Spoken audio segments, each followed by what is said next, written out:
Berlalu hampir setengah jam semenjak Rick menjemputku di rumah pada pukul 8 malam, persis seperti yang Elliot sampaikan di surat yang ada di belakang buket bunga lili yang kuterima di rumah sakit. Dan sekarang, aku baru menyadari bahwa mobil yang Rick kendarai sudah melaju membawaku keluar dari perbatasan dan memasuki wilayah kota lain. Setelah memandangi jendela di sampingku dan memerhatikan sekeliling, aku pun langsung menoleh ke depan untuk menatap Rick yang duduk di kursi kemudi. "Sebenarnya kemana kau akan membawaku, Rick?" tanyaku heran. Rick menatapku melalui kaca spion tengah. Sembari tetap fokus menyetir, dia menjawab, "Tunggu saja, Nyonya. 15 menit lagi kita sampai.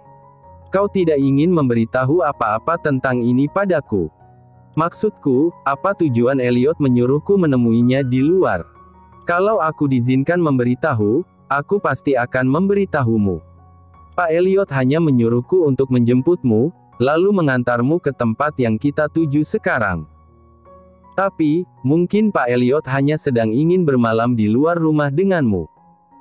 Padahal hari ini dia berangkat kerja pagi-pagi buta, bahkan bekerja sampai malam begini. Seharusnya dia langsung pulang agar bisa istirahat, bukan malah mengajakku bertemu di luar, gumamku. Aku terdiam sejenak untuk menghela napas.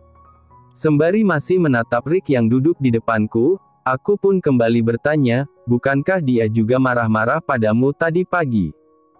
Dia sedang ada masalah di kantor." "Iya, Nyonya." "Apa yang terjadi? Bolehkah aku tahu?" "Kemarin malam, terjadi kesalahan distribusi proyek baru Pak Elliot. Tapi, aku tidak langsung memberitahu Pak Elliot karena kupikir pihak direksi bisa mengatasi masalah itu sendiri. Ditambah lagi aku juga tak mau mengganggu waktu Pak Elliot, karena kemarin sebelum pulang dari kantor, Pak Elliot sudah berpesan bahwa dia ingin menghabiskan waktu untuk bermain dengan para tuan muda setelah sampai di rumah. Lalu, ternyata, pihak direksi tidak bisa mengatasi masalah itu sendiri dan membutuhkan Pak Elliot. Aku juga kelupaan dan malah ketiduran tadi malam. Jadi, aku baru menghubungi Pak Elliot sekitar pukul 4 pagi dan mengabari tentang apa yang terjadi. Dia khawatir proyek barunya akan kacau, makanya dia segera mengurus masalah itu setelah aku mengabarinya pagi-pagi buta. Dia marah-marah dan mengamuk padaku karena seharusnya aku mengabarinya sejak kemarin malam. "Ah, begitu rupanya," gumamku sambil manggut-manggut setelah mendengar penjelasan panjang lebar dari Rick. Dengan kedua mataku yang agak memicing, aku bertanya lagi, "Apakah Elliot marah-marah sampai memukulmu?" Rick tertawa pelan. "Tidak, Nyonya. Dia hanya mengomeliku habis-habisan." "Tapi, kau pernah dipukul Elliot, kan?" "Tentu saja pernah. Tapi itu sudah lama sekali, itu pun karena aku tak sengaja cari gara-gara padanya saat dia harus terbang ke China untuk kunjungan bisnis." Rick menepuk-nepuk dadanya menggunakan telapak tangan kiri, lalu melanjutkan, "Sampai saat ini, sakit mental karena lelah bekerja jauh lebih menyusahkan daripada persoalan fisik, Nyonya. Mentalku tertekan menghadapi Pak Elliot, tapi aku kebal dan tahan banting, karena gajiku besar." Aku tertawa mendengar ucapan Rick.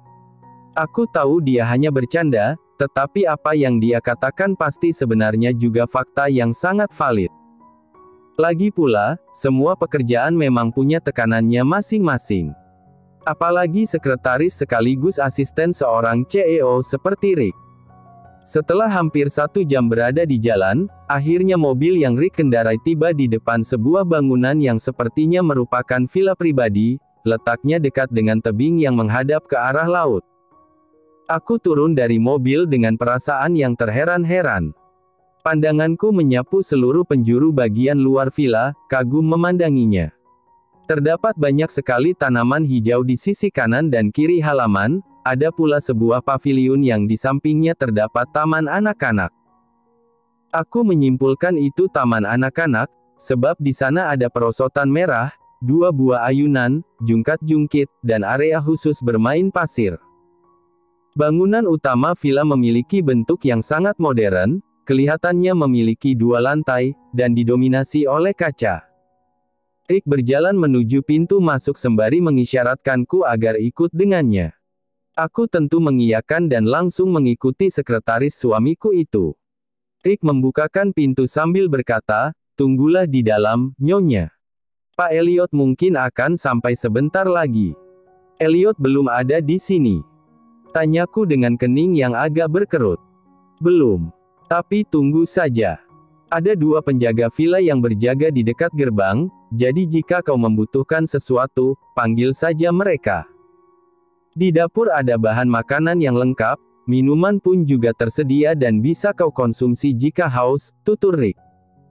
Aku manggut-manggut mendengar penuturannya, lalu melangkah masuk ke villa itu. Kukira Rick akan ikut masuk juga. Namun ternyata, Rick malah berpamitan dan langsung pergi meninggalkanku.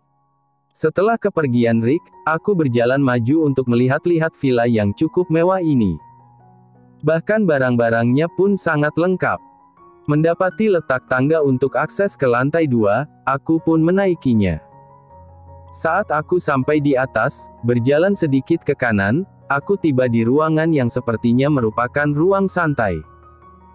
Dan menakjubkannya, pintu dan jendela besar di sisi ruangan tersebut memiliki pemandangan yang mengarah langsung ke laut, seperti resort di Hawaii yang pernah kudatangi bersama ayah dan ibuku dulu sekali, saat aku masih kecil. Wah! Gumamku penuh rasa takjub. Semua lampu di tempat ini menyala otomatis karena menggunakan sensor. Dengan begitu ketika aku sampai di lantai atas, lampu-lampu mulai menyala secara beruntun, sementara di lantai bawah bergantian mati. Aku tidak terlalu menyukai gelap, tetapi ketika melihat pemandangan laut di hadapanku, aku memutuskan untuk mencari saklar dan mematikan lampu lantai 2 secara manual. Sebab, aku penasaran bagaimana pemandangan laut di luar sana apabila penerangannya minim. Ini memang malam hari, tetapi penerangan di bagian belakang villa cukup proporsional menyorot ke arah laut, sehingga pinggiran laut tetap dapat terlihat. Lagi pula di beberapa titik tebing dan pinggiran laut pun juga ada penerangan yang terpasang. Ketika aku sudah mematikan lampu dan kembali berdiri di depan jendela, senyumku langsung mereka lebar, karena ini memang jauh lebih baik daripada saat lampunya menyala. Kulihat ada kulkas minibar di samping meja televisi, di dalamnya pun sudah tersedia sejumlah minuman kaleng. Aku mengambil 1 kaleng soda dari sana, lalu meminum soda itu sambil menatap ke arah laut melalui jendela di depanku. Aku belum bisa menebak mengapa Elliot menyuruh Rick membawaku ke sini. Dilihat-lihat, sepertinya villa mewah ini adalah milik Elliot. Entah dia membelinya atau sekadar menyewa, tetapi sebelumnya aku sungguh tidak tahu kalau dia memiliki aset properti di wilayah ini. Aku menunggu cukup lama. Bahkan dari yang sebelumnya berdiri, setelah setengah jam berlalu, akhirnya aku memilih duduk di lantai karena merasa pegal. Aku duduk dengan posisi yang masih menghadap ke jendela, memandangi laut sembari menghabiskan soda kalengku. Waktu terus berjalan, hingga kulirik jam analog di ponselku dan menyadari bahwa aku telah menunggu selama 1 jam lebih. Namun, Elliot belum kunjung datang. Ingin kuhubungi nomornya, tetapi aku khawatir dia sedang di jalan dan aku malah mengganggu. Aku menarik napas dalam-dalam dan menghembuskannya perlahan. Rasanya sangat jenuh, aku pun juga mulai mengantuk. Apakah Elliot yakin menyuruhku ke sini namun dia sendiri tak kunjung muncul? Atau jangan-jangan dia lupa dan malah pulang ke rumah? Kuluruskan kedua kakiku yang sejak tadi duduk bersila. Selagi masih melamun dengan tatapan yang tertuju pada jendela, tiba-tiba aku mendengar suara langkah kaki yang menaiki tangga. Aku pun langsung menoleh ke belakang. Di tengah penerangan yang sangat minim, aku melihat siluet seseorang yang baru saja tiba di lantai 2. Hanya dari siluet saja, aku tahu itu suamiku. Elliot berdiri di samping saklar yang ada di dinding dekat tangga, yang mana saklar itu tadi kumatikan. Dan sekarang, Elliot menyalakan saklar itu dan mengaktifkan kembali sensor otomatisnya. Elliot, Ucapku sambil memicingkan mata karena merasa agak silau ketika lampu dinyalakan. Kenapa gelap-gelapan saat sedang sendirian? Tidak takut? Tanya Elliot. Aku tersenyum dan menggeleng sebagai jawaban. Tampaknya dia peka kalau aku merasa silau. Dengan begitu, dia pun tidak menyalakan semua lampu, hanya lampu di langit-langit dekat tempatku duduk saja. Saat ini Elliot memakai kemeja putih dan celana hitam dengan dasi yang masih menggantung di kerah kemejanya. Tangan kanannya memegang sebuah kantong, sementara tangan kirinya memegang jas hitam yang tidak dia pakai. Setelah meletakkan jasnya di sofa, dia melangkah menghampiriku dan duduk tepat di sebelahku.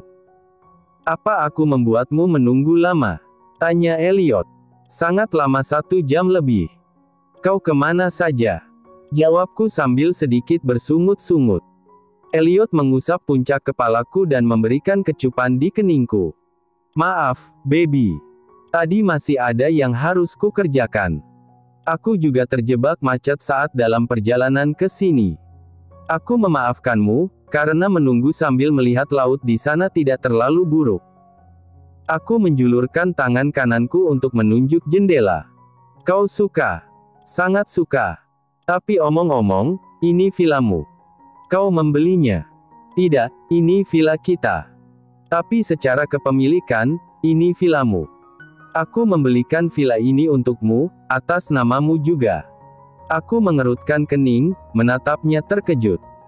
Beberapa hari lagi, agen real estate akan datang ke rumah untuk memberikan surat hak milik yang harus kau tanda tangani.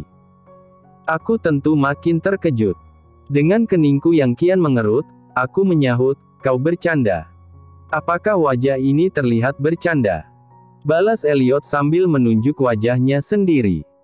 Aku pun membasahi bibirku, lalu menghela napas. Kau membuatku merasa tidak enak hati padamu, Elliot. Kau merasa seperti itu pada suamimu sendiri. Aku tersinggung. Maksudku bukan begitu, jawabku sambil terkekeh pelan, lalu melanjutkan, hanya terkejut dan tidak menyangka kau mendadak memberikan sesuatu yang besar seperti ini. Elliot kelihatannya tidak mau membahas tentang reaksiku yang merasa rendah diri. Jadi, dia langsung mengalihkan pembicaraan dan bertanya, kau lihat di depan ada taman bermain. Lihat. Aku mengangguk. Kau memenuhi permintaan Evan, ya. Waktu itu dia bilang padamu kalau dia ingin main pasir. Elliot tersenyum lembut. Mulai sekarang, setiap akhir pekan, mari datang ke villa ini bersama anak-anak. Bahkan jika aku sedang sangat sibuk dan tidak bisa ikut, kau bawalah anak-anak ke sini. Jauh dari kota 1 hari saja saat sedang libur, itu akan menyenangkan untukmu. Evan dan Ervin pasti juga sangat senang. Pasti, jawabku sembari mengangguk lagi, tetapi kali ini diiringi dengan senyum yang lebih lebar. Terima kasih, Elliot. Kau selalu melakukan sesuatu yang tak terduga untukku. Elliot hanya balas tersenyum. Dia menjulurkan tangannya ke arahku dan menyingkirkan helaian rambut yang menjuntai di samping wajahku, lantas menyelipkan rambut itu ke balik telinga. Pandanganku beralih pada paperback berwarna coklat yang tadi Elliot bawa. Kubuka bagian atas kantong bawaan itu sambil bergumam, ini apa? Cheeseburger dan kentang. Makanlah. Aku mengeluarkan 2 porsi burger dari dalam paperback itu, lalu memberikan salah satunya untuk Elliot. Aku juga mengeluarkan wadah berisi kentang untuk kami makan bersama. Sembari membuka pembungkus burgerku, aku berkata, apa kau menyadari sesuatu? Kenapa belakangan ini kita sering sekali seperti ini? Makan makanan cepat saji, duduk sembarangan, dan makan tanpa meja makan. Hanya denganmu aku melakukan hal seperti ini, baby, ucap Elliot dengan suara baritonnya yang terdengar lembut. Well, tetap saja kau harus ingat hipotiroidmu. Kau tidak boleh terlalu sering mengonsumsi makanan cepat saji, tuturku. Aku menatapnya penuh keseriusan, lalu menunjuk burger yang dia pegang sambil melanjutkan, ini terakhir kalinya dalam bulan ini. Kau harus makan dengan benar. Besok, aku akan memasak sup tuna untukmu. Iya, cerewet. Kami bersama-sama memakan burger dan kentang yang Elliot bawakan sembari mengobrol.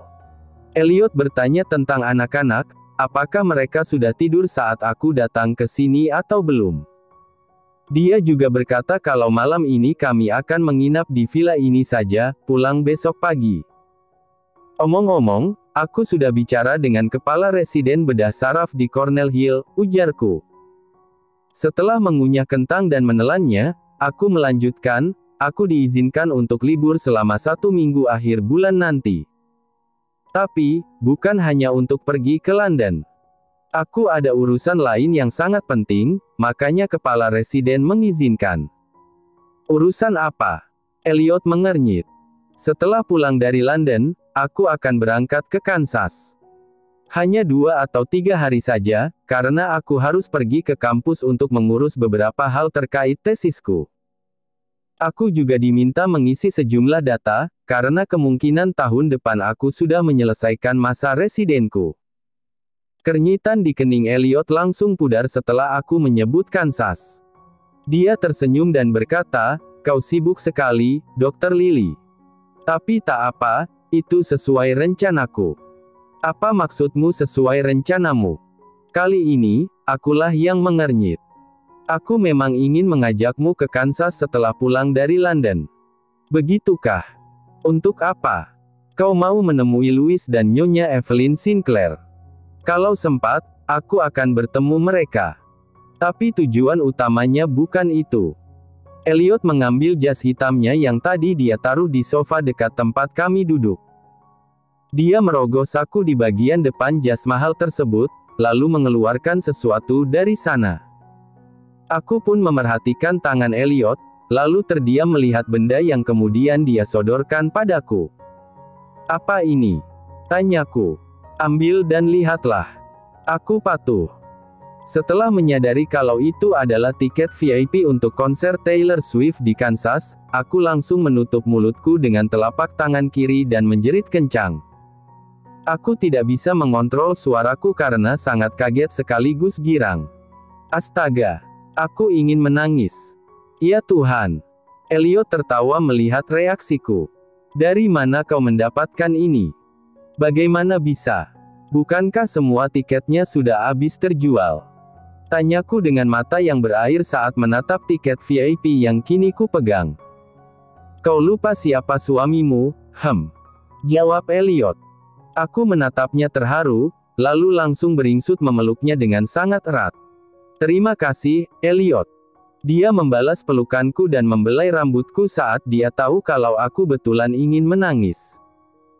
Setelah memberikan kecupan di puncak kepalaku, dia berkata, "Waktu itu saat kita keluar dari kantor polisi, aku sudah berjanji padamu. Jadi, aku menyuruh Rick mencarikan tiket ini bagaimanapun caranya." Setelah melepaskan pelukanku padanya, aku mengusap mataku yang berair. Aku menatap suamiku itu dengan perasaan senang yang bertumpuk. Villa yang mewah, lalu tiket konser. "Jadi, ternyata semua ini yang kau maksud, sesuatu yang ingin kau tunjukkan padaku. Ini sangat berlebihan untukku. Kenapa kau melakukan ini? Kenapa lagi? Tentu karena kau pantas menerimanya." Dia mengusap-usap puncak kepalaku. "Dan ada satu lagi yang perlu kutunjukkan." Aku tercenung menatapnya penuh rasa penasaran. Elliot tidak langsung menanggapi rasa penasaranku, meski dia tahu aku sudah menatapnya dengan raut yang campur aduk. Dia lebih dulu mengambil kaleng bir dari kulkas minibar. Setelah meminum bir itu, dia melangkah menghampiriku sembari melepas simpulan dasi di kerah kemejanya, kemudian turut membuka satu persatu kancing kemeja putihnya. Aku mengubah posisi dudukku untuk menghadap Elliot, lalu sedikit mendonggak untuk menatap Elliot yang berdiri. Ketika dia melepas kemeja itu dari tubuhnya dan bertelanjang dada, aku mendapati bagian lengan atas tangan kanan Elliot terlihat merah-merah dan agak berbekas. Aku segera menyadari bahwa tato spider lily dan simbol anarki Elliot sudah hilang. Sehingga kondisi lengan atasnya saat ini, sepertinya luka yang diakibatkan karena dia menghapus tato tersebut. Waktu itu dia memang bilang kalau dia akan memodifikasi tatonya. Dengan begitu, aku hanya berpikir bahwa dia memang akan memodifikasinya suatu hari nanti, entah kapan. Aku pun tidak akan mempertanyakan karena aku tidak mau dia merasa ditekan, tidak mau pula jika dia menganggapku banyak menuntut. Jadi, aku sangat tak menyangka ketika tahu dia tak jadi memodifikasi tato tersebut, melainkan malah menghapusnya secara keseluruhan. Tak hanya itu, aku melihat bahwa ternyata, sekarang bagian bawah lengan kanan Elliot yang ditato. Bukan ukuran yang besar, tetapi bentuk tato itu adalah tulisan namaku. Lillian Stacey Wesley. Dia menjadikan namaku sebagai tato di tubuhnya. Aku sudah menghapusnya, kata Elliot. Aku mengerjapkan mataku dengan lambat sambil tersenyum camar ketika pandangan kami beradu. Bersamaan dengan itu, akibat lengkungan senyum yang membuat kelopakku menyipit, air mataku langsung menetes. Elliot, kau tidak perlu melakukan hal seperti ini untukku.